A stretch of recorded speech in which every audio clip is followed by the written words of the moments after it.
Hello friends, हम वापस आ चुके हैं आपको डराने के लिए एक और नई कहानी के साथ, जिसे सुनकर आप लोग शायद थोड़ा डर जाएं। तो दोस्तों, कहानी को ध्यान से सुनते रहिए और दोस्तों इसके साथ साथ हमारे इस चैनल को सब्सक्राइब भी कीजिए और हमें भी आगे बढ़ने का दोस्तों एक मौका दीजिए। तो दोस्तों, कहानी को शुरू करते हैं अब। 10th के एग्ज़ाम नज़दीक आ रहे थे और सोना को परीक्षा के लिए काफ़ी तैयारी करनी थी।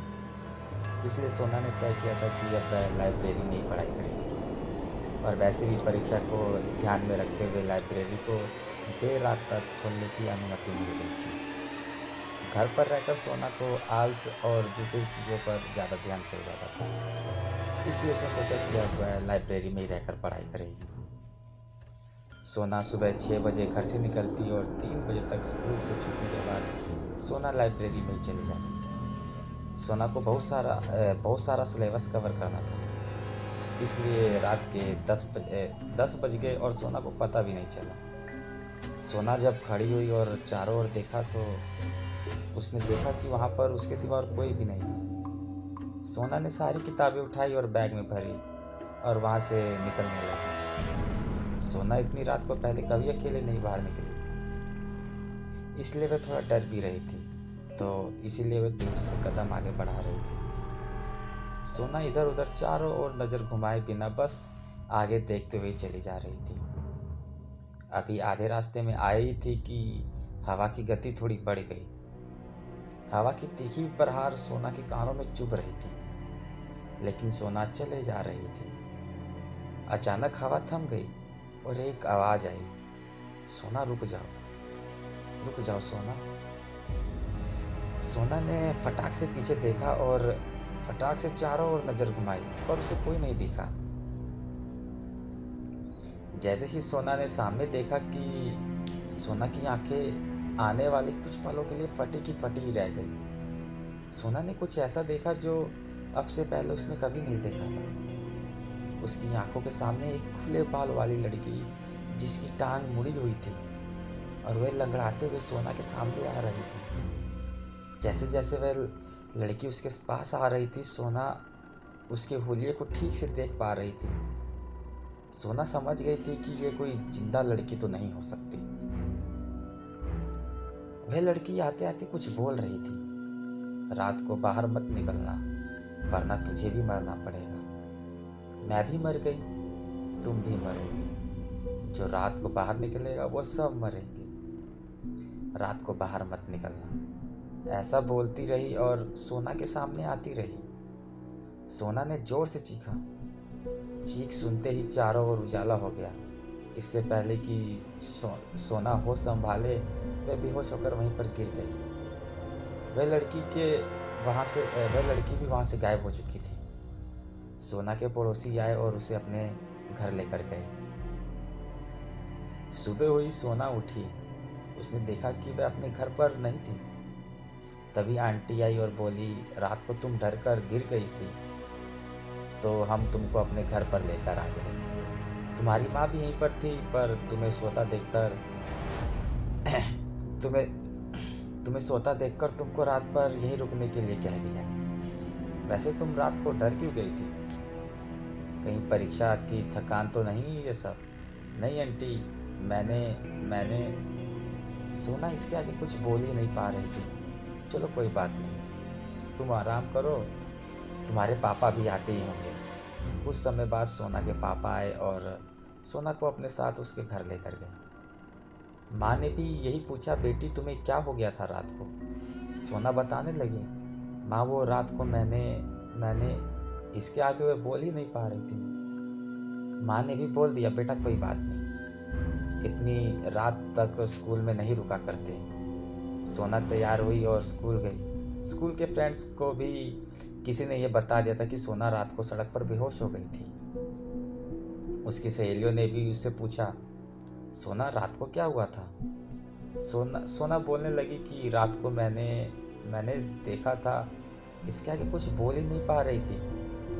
सोना पूरे दिन सोचती रही, आखिर वह किसी को कुछ बता क्यों नहीं पा रही है। कहीं उस लड़की का और मेरा कोई कनेक्शन तो नहीं। नहीं, ये सोचकर सोना पढ़ने बैठ जाती है। जैसे ही सोना पेन से कुछ लिखती है, उसको विचार आता है कि रात को जो मैंने देखा वह एक कागज़ पर लिख देती हूँ। उसने सारी घटना एक कागज़ पर लिख दी। सोना ने उसे मोड़ कर अपने पास रख लिया। छुट्टी होने पर उसने अपनी सहेली को वह कागज़ दिया। सहेली ने खोल कर देखा तो कागज़ पूरा खाली था। सहेली ने सहेली ने सहेली ने मजाक में बोला, मतलब रात को कुछ नहीं हुआ था। अब सोना समझ गई कि उसने निश्चय किया कि वह उस लड़की से एक बार फिर मिलेगी। सोना लाइब्रेरी में बैठ गई और पढ़ने लगी। सोना रात के 9 बजे का इंतज़ार करने लगी। 9 बजते ही हिम्मत करके वह वहाँ पहुँच गई जहाँ उसने उस लड़की को देखा था।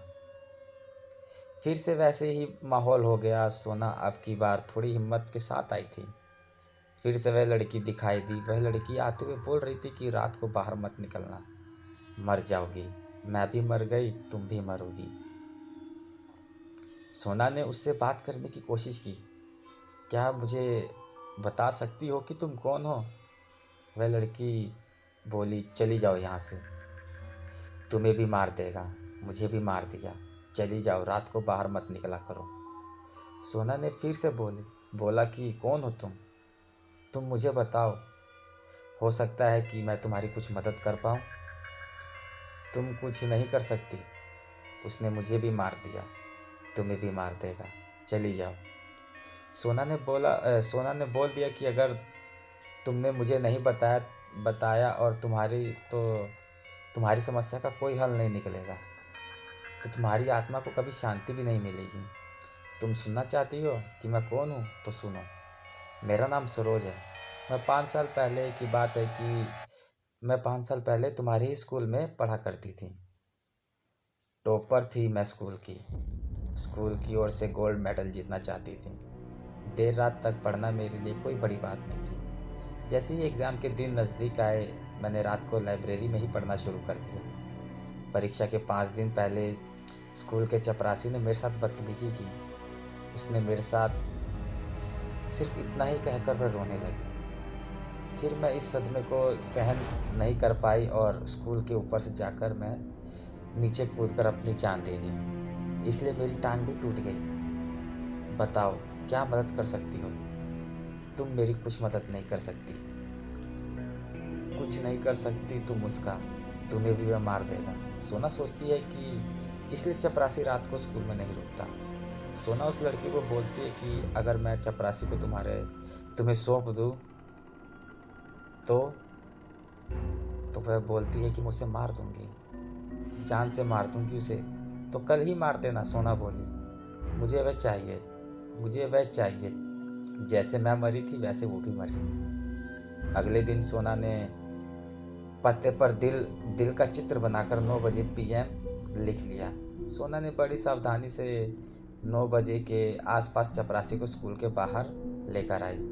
सोना ने उसको आवाज़ लगाई, सरोज, लो मैं इसको लेकर आ गई। तभी सरोज वहाँ पर आती है। अब की बार वह हवा थी। चपरासी ने उसको पहचान लिया और सोना को धोखेबाज कहकर मारने लगा। फिर जिस तरह से सरोज ने आत्महत्या की, उसी तरह उसको स्कूल के ऊपर ले जाकर वापस उसी घटना को दोहराया और उसने अपना बदला पूरा किया।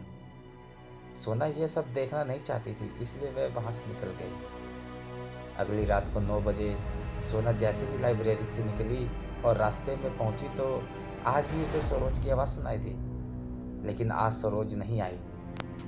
लेकिन सोना को कुछ महसूस हुआ। उसने आसमान की तरफ देखा तो सरोज एक परी जैसी लग रही थी और वह हमेशा के लिए इस धरती को छोड़कर जा चुकी थी। दोनों ने आपस में बाय बाय किया और सोना को आज दिल से खुशी महसूस हो रही थी।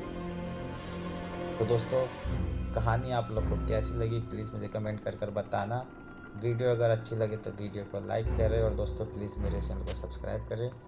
मिलते हैं अब अगले वीडियो में, तब तक के लिए थैंक्स।